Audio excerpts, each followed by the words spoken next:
يرتوي بالحب قلبي حب خير رسل ربي من به أبصرت دربي يا شفيعي يا رسول الله أيها المختار فينا زادنا الحب حنينا جئتنا بالخير دينا يا ختام المرسلين يا حبيبي يا محمد يا نبي سلام عليك يا رسول سلام عليك يا حبيب سلام عليك صلوات الله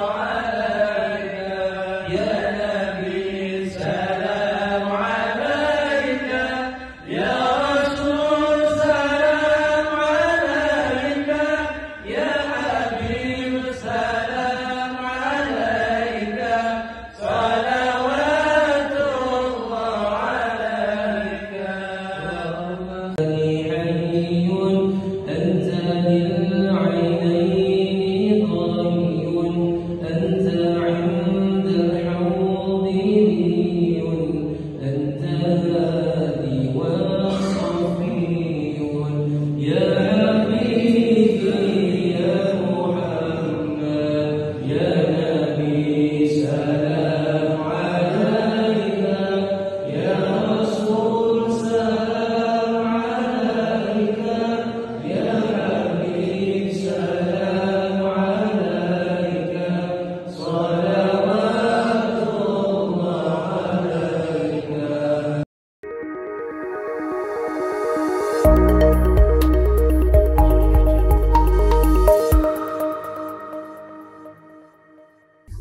Yang kami muliakan, kami hormati keluarga almarhum, terutama ayahanda beliau, Bapak Guntur Negara.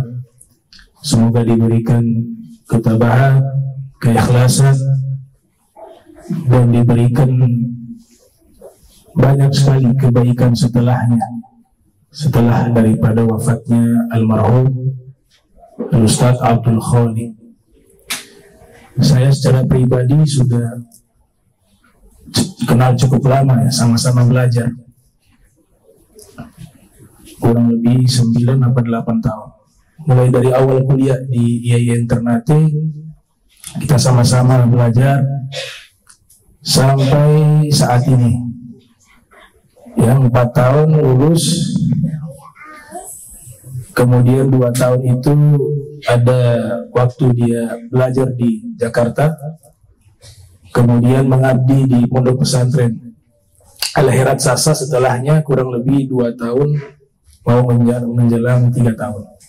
Jadi kalau di total ya kira-kira 8 menuju 9 tahun ya. Dan ini salah satu contoh pemuda yang baik ya, yang wajib diikuti sebenarnya oleh anak-anak muda lainnya yang sibuk dengan Al-Quran, menghafal Al-Quran, membaca maulid Nabi Muhammad SAW, dari majlis ta'lim satu ke majlis ta'lim lainnya ya. Orang semacam ini insya Allah meninggalnya baik, husnul khotimah, kemudian akhlaknya juga baik. Kita bisa lihat bagaimana dia meninggal senyum ya, tidak mudah itu. Ada alamah husnul khotimah,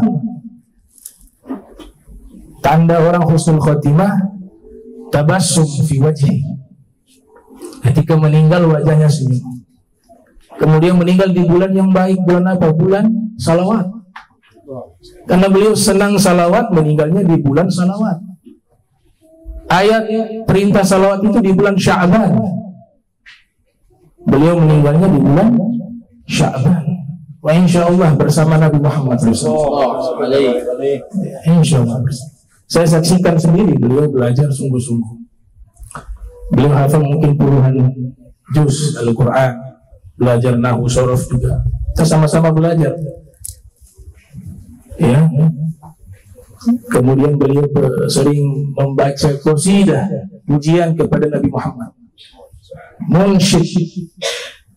Tidak mudah itu. Dari satu masjid ke masjid lain, mengikuti saya dari awal bersama-sama kita mengajar majlis ta'lim,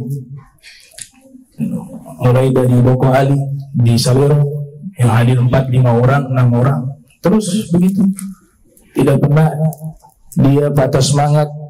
Ya, ada orang, tidak ada orang, tetap dia lantunkan itu qasidah. Nah, ini terbukti bahwa amalan-amalan baik itu akan mengantarkan seseorang meninggal dalam keadaan baik. Apalagi sakitnya cukup lama. Itu sebenarnya kasih sayang Allah. Kenapa? Karena yukaffiru dzunub. Sakit itu menghapus dosa. Allah tunggu sampai bersih baru dicabut nyawanya. Ya, fil hadis, demam sehari semalam mengkafarat dosa 1 tahun, dosa kecil, minas shaghair. Dan ini luar biasa, alhamdulillah.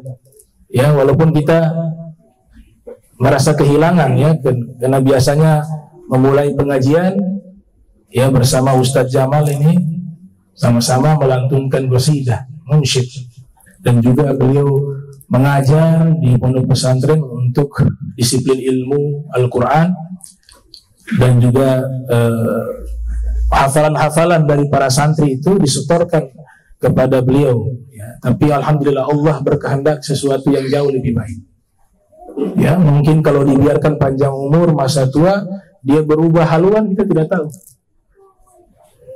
Kita tidak tahu. Tahu-tahu dia sudah tinggalkan itu qasidah, dia tinggalkan itu majlis, kemudian terjerumus ke dalam maksiat. Itu di masa tua. Kita tidak tahu. Allah pilih dia meninggal dalam keadaan baik. Tidak sibuk dengan hal-hal begitu. Dia sibuknya dengan Al-Quran, sibuknya dengan qasidah, sibuknya dengan majlis ilmu, sibuknya dengan belajar.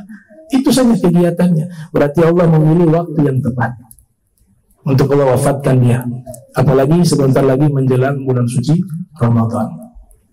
Ma madafat wal mu'ammal ghaib walaka sa'ah allati anta fiha. Masa lalu telah pergi. Yang dicita-citakan masa depan sesuatu yang tidak diketahui. Bisa saja orang bercita-cita semacam tahu-tahu belum sampai kepada umurnya meninggal, pada waktunya meninggal. Maka cita-cita yang lebih tinggi dari itu, cita-cita meninggal husnul khotimah, cita-cita masuk ke dalam surga, cita-cita bisa berkumpul bersama Nabi Muhammad SAW. Dan saat ini walaka sa'ah allati anta fiha. Waktu saat ini yang kita miliki, gunakan sebaik-baiknya. Jangan sampai yang ada penyesalan setelah kita meninggal dunia. Na'udzubillah min dzalik. Di awal-awal Ramadan semacam ini malaikat memberikan pengumuman. Yunadi munadin. Malaikat memberikan seruan. Ya bagi al-khair akbil. Wa ya bagi syarr aqsir. Wahai para pencari kebaikan, sambutlah kebaikan yang besar yang Allah sediakan di bulan suci Ramadan. Kita siap mulai dari sekarang agenda-agenda ibadah yang tentunya harus lebih baik daripada Ramadan kemarin. Karena belum tentu Ramadan ke depan kita bisa bertemu sebagaimana saat ini saudara kita. Ya, selalu memanjatkan doa, Allahumma barik lana ya fi Sya'ban, Allahumma lana fi Rajab wa Sya'ban wa ballighna Ramadan. Tapi ketika ajal datang tidak bisa kita jumpai bulan suci Ramadan. Tidak menutup kemungkinan kita di sini juga ada yang nanti satu saat tidak bertemu Ramadan. Maka waktu yang Allah berikan saat ini gunakan sebaik-baiknya. Karena kita tidak tahu umur kita apakah sampai lagi di bulan suci Ramadan yang berikutnya. Makanya malaikat memberikan pengumuman, wahai yang mencari kebaikan, ayo sambutlah kebaikan. Persiapkan untuk menyambut kebaikan yang berlimpah di bulan suci Ramadan. Dan yang mencari keburukan, tinggalkanlah keburukan tersebut. Jangan sampai engkau menyesal. Ikhwanul muslimin rahimakumullah. Ada salah satu tokoh ulama besar bernama Wahib ibn al-Ward. Itu pernah ditanya, ayajibu halawatal ibadati man asallah azza wa jalla. apakah ada ataukah apakah didapati manisnya ibadah orang yang bermaksiat kepada Allah Subhanahu wa taala? Ini sebagai bentuk persiapan agar ibadah kita di Ramadan itu memiliki rasa. Apakah didapati rasa manisnya ibadah bagi orang yang bermaksiat kepada Allah Subhanahu wa taala? Apa jawaban beliau? La. Tidak. Wala man hamma. Jangankan yang maksiat, orang yang dalam hatinya sudah punya tekad dan niat ingin melakukan kemaksiatan, mereka juga tidak akan bisa merasakan manisnya ibadah. Apa maksudnya? Sebelum kita beribadah di bulan suci Ramadan, banyak sekali agenda-agenda ibadah, baik sholat tarawih, mungkin ada juga yang mengkhatamkan Al-Quran, sholat tahajud, sholat 5 waktu di masjid, dan banyak sekali agenda-agenda ibadah yang akan kita lakukan di bulan suci Ramadan. Nah, ini agenda-agenda ibadah semacam ini tidak akan kita rasakan kenikmatan, jadi hanya rutinitas. Kalau dari awal belum kita bertobat kepada Allah, kita belum bertobat kepada Allah atas dosa-dosa kita 11 bulan. Siapa di sini yang tidak punya dosa? Siapa di sini yang paling suci? Gak ada, semuanya punya dosa. Maka bagaimana cara untuk mendapatkan halawah al-ibadah? Kata Wahab ibn al-Ward, yaitu apa? Dia meninggalkan semua dosa. Bahkan keinginan melakukan dosa itu menghalangi seseorang merasakan kenikmatan dalam ibadah. Ini mumpung masih ada waktu untuk kita bertobat. Bertobat gratis, gak dibayar. Tinggal sungguh-sungguh saja. Tubu ilallahi taubatan nasuha. Istaghfiru rabbakum innahu kana ghaffara. Dibuka 24 jam pintu tobat kepada Allah Ta'ala. Mudah-mudahan tobat kita diterima oleh Allah Subhanahu wa taala. Al-Ustaz Abdul Khalik ini termasuk ahlul Quran, para pencinta Al-Quran. Tiap hari mengulang hafalan Al-Quran, murajaah. Nah, orang-orang yang semacam ini dipilih oleh Allah. Tidak semua diberikan waktunya habis untuk Al-Quran. Tidak semua orang. Itu pilihan Allah Ta'ala. Nah, orang yang sudah menekuni kesibukannya hanya dengan ilmu, terutama Al-Quran, Nabi mengatakan ini adalah manusia terbaik. Kama jaa fil hadis, ya, sebagaimana diriwayatkan dalam hadis riwayat Imam Muslim. Nabi katakan khairukum man ta'allama al-Qur'ana wa 'allamah. Orang terbaik di antara kalian adalah orang yang belajar Al-Quran dan mengajarkan Al-Quran. Jadi dapat gelar apa? Khairiyah, manusia terbaik, kata Rasul Muhammad SAW. Nah, beliau kesibukannya demikian, belajar Al-Quran dan mengajarkan. Itu yang dilakukan sehari-hari. Di saat beliau sehat, bahkan di saat sakit pun beliau bertekad untuk tetap mengajar. Tapi kami yang melarang. Dikatakan saya sudah sembuh, saya mau mengajar. Jangan istirahat, masih sakit. Itu menunjukkan Al-Quran itu sudah menyatu dengannya. Dan dia melakukan itu dengan tulus. Yang mudah-mudahan Allah Ta'ala angkat derajatnya di alam barzakh. Bahwa kita diperintahkan prasangka baik sama orang yang meninggal, baik yang hidup maupun yang meninggal. Jangan ceritakan sesuatu yang buruk, ceritakan seluruh yang kebaikan. Uzkuru mahasina mautakum. Sebutkanlah kebaikan-kebaikan orang yang telah wafat di antara kalian. Itu kemuliaan pertama yang didapati oleh ahli Quran, yaitu disebut sebagai manusia terbaik. Yang kedua, ini yang istimewa. Allah menyebut orang-orang yang sibuk dengan Al-Quran sebagai keluarganya Allah. Mau tidak menjadi keluarganya Allah. Dia bukan keluarganya presiden, dia bukan keluarganya menteri, dia bukan keluarganya sultan atau raja. Tidak. Tapi orang-orang ahli Al-Quran, dia keluarganya Allah. Allah menganggap dia sebagai familinya. Kama jaa fil hadis rawahu Ibnu Majah fi sunani Qala Nabi sallallahu alaihi wasallam, inna lillahi ahlina minan nas. Sesungguhnya Allah memiliki keluarga dari golongan manusia. Sahabat waktu mendengar hadis tersebut, mereka terkejut. Qalu, man hum ya Rasulullah? Para sahabat mengatakan, siapa mereka wahai Rasulullah?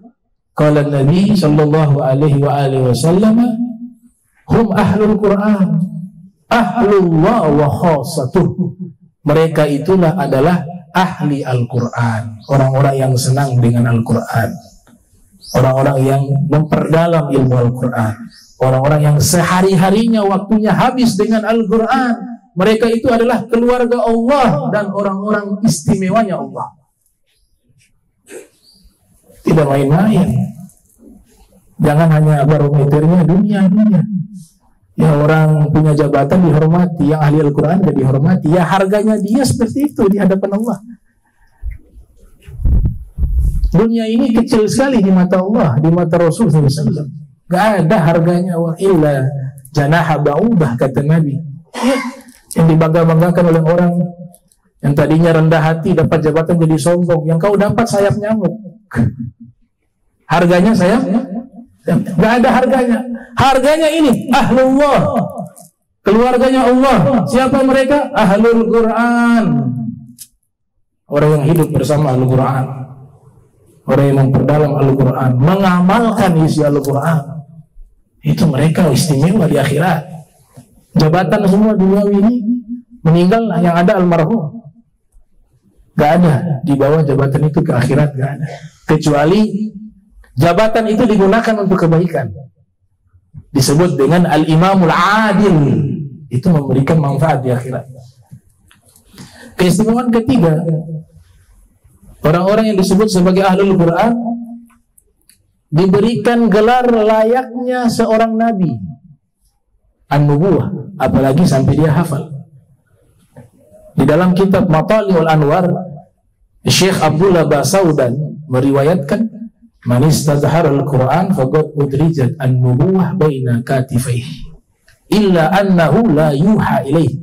Orang yang menghafal Al-Quran distempel di antara dua pundaknya cap kenabian. Hanya saja dia tidak diberikan wahyu. Ya, karena Nabi tidak ada lagi. Nabi terakhir Nabi Muhammad sallallahu alaihi wasallam. Tapi di sini riwayat ini menerangkan begitu tingginya derajat para penghafal Al-Quran sehingga seakan-akan kalau ada Nabi, mereka jadi Nabi. Masih ada Nabi diutus lagi setelah Nabi Muhammad, misalnya, seumpamanya.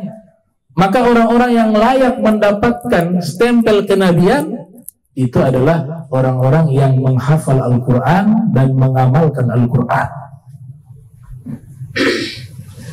Yang keempat, asy-syafa'ah. Mereka diizinkan memberikan syafaat kepada siapapun, terutama keluarganya. Ada riwayat dari Ibnu Majah di mana dinyatakan, man qara al-Qur'an fa hafizahu wastazharahu wa ahalla halalahu wa harrama haramahu adkhalahu al-jannata wa syafa'ahu fi ashratin min ahli baitihi kullihim qad wajabat lahum an-nar. Siapa yang membaca Al-Quran lalu dia menghafalnya, kemudian dia menghalalkan apa yang dihalalkan oleh Allah dan dia mengharamkan apa yang diharamkan oleh Allah Ta'ala, maka orang ini akan dimasukkan ke dalam surga. Dan bukan hanya sekedar masuk ke dalam surga, diizinkan dia memberikan syafaat kepada 10 orang keluarganya, yang keluarganya ini adalah orang-orang yang sudah ada dalam neraka, dikeluarkan olehnya. Berarti hadis ini menerangkan apa? Bagaimana yang belum masuk neraka? Mau masuk neraka, kasih syafaat juga. Ini yang sudah masuk neraka nih, sudah di dalam neraka, dikeluarkan oleh dia. 10 orang min ahli baitihi kullihim qad wajabat lahum an-nar. Dan mereka yang sibuk dengan Al-Quran jangan berkecil hati. Sudah usaha menghafal tidak sampai 30 juz, gak masalah. Yang penting kau amalkan itu Al-Quran, kau terapkan dalam hidupmu, kau muliakan Al-Quran. Maka sekalipun kau belum sempat menghafal Al-Quran 30 juz, kau sudah berusaha, tapi belum mampu juga menghafal 30 juz, tapi di hari kiamat dia meninggal dunia, di hari kiamat dia dibangkitkan menjadi penghafal Al-Quran. Karena dia sudah usaha. Ya. Man qara Al-Quran thumma mat qabla an yastadhhirahu atahu malakun fa'allamahu fi qabrihi fayalqallah waqad istazharah. Dalam satu riwayat dikatakan, siapa yang membaca Al-Quran kemudian punya niat ingin menghafal Al-Quran, makanya yang baca Al-Quran pakai niat, jangan hanya baca, niat baca sekaligus hafal.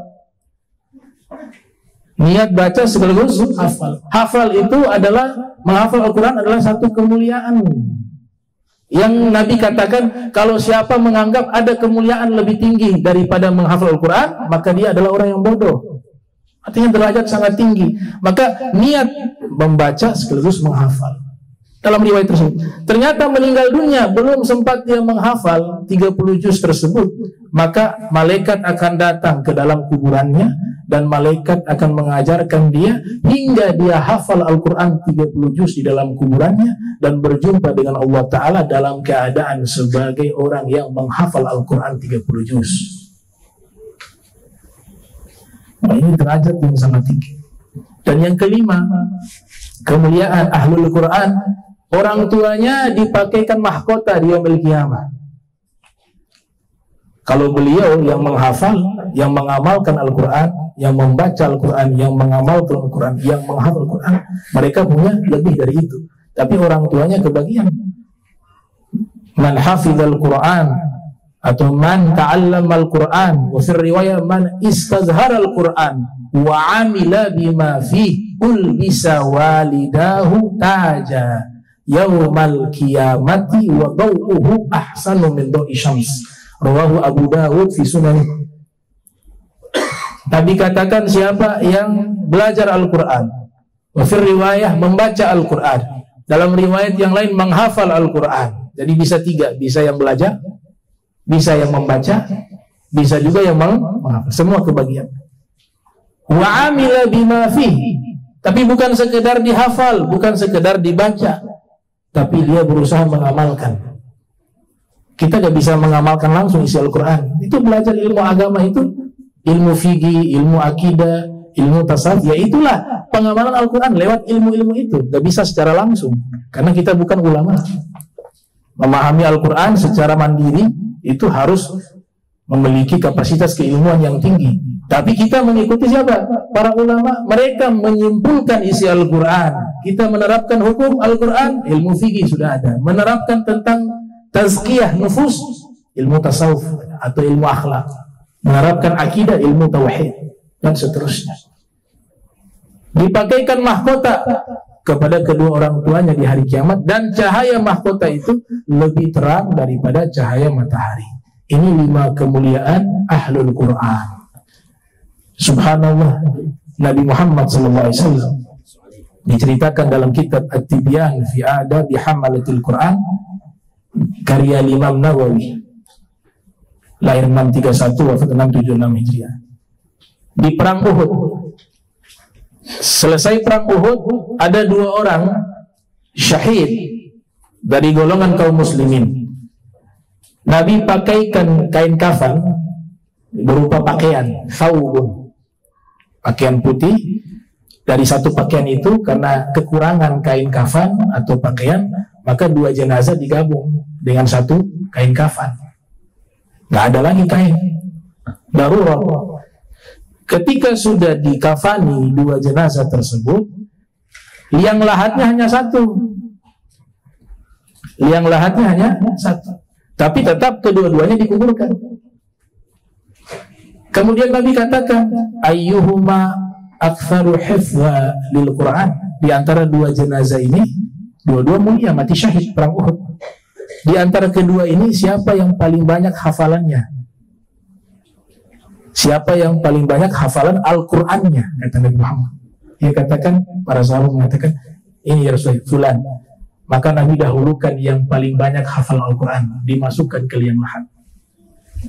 Lihat, di saat mau meninggal sekalipun Nabi memperhatikan derajat orang-orang yang menghafal Al-Quran. Kedua-duanya syahid, tapi yang satu lebih mulia lagi karena hafalan Al-Qurannya lebih banyak. Maka Nabi dahulukan dia masuk ke liang lahat. Begitu juga yaumul qaum aqra'uhum li kitabillah. Orang yang layak menjadi imam solat bagi satu kaum adalah mereka yang paling banyak, paling kuat, paling bagus bacaan Al-Quran dan hafalan Al-Qurannya. Setelah itu afqahum, paling paham hukum fikihnya dan seterusnya. Wa qad ikhtalafa ulama fi hadhihi al-masail, dan para ulama fikih berbeda pendapat tentang masalah ini. Maka kesimpulannya, ikhwanul muslimin, nah ini kita ambil pelajaran. Meninggal itu bukan tunggu usia tua. Ya, Ustaz Abdul Khaliq masih sangat muda. Masih sangat muda. Kemudian meninggal itu bukan hanya dimiliki orang yang sakit. Banyak juga yang sehat meninggal. Ajal rahasianya Allah. Nabi umpamakan seperti tali sendal dengan lubang sendal. Al-ghaib muntazar, sesuatu yang tidak kelihatan tapi sangat dekat, itu kematian. Dia dekat tapi tidak kelihatan. Maka jadilah orang yang cerdas. Al-kayyisu man dana nafsahu wa amila lima ba'dal maut. Orang yang cerdas adalah orang yang mempersiapkan dirinya sebelum datangnya kematian.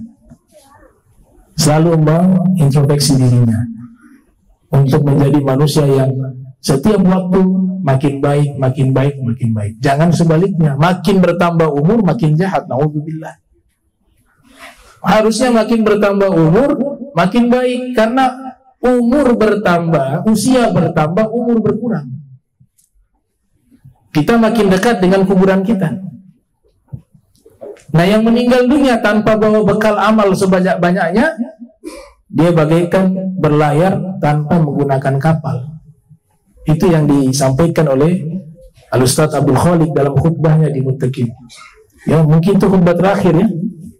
Khutbah terakhir dia membahas tentang kematian.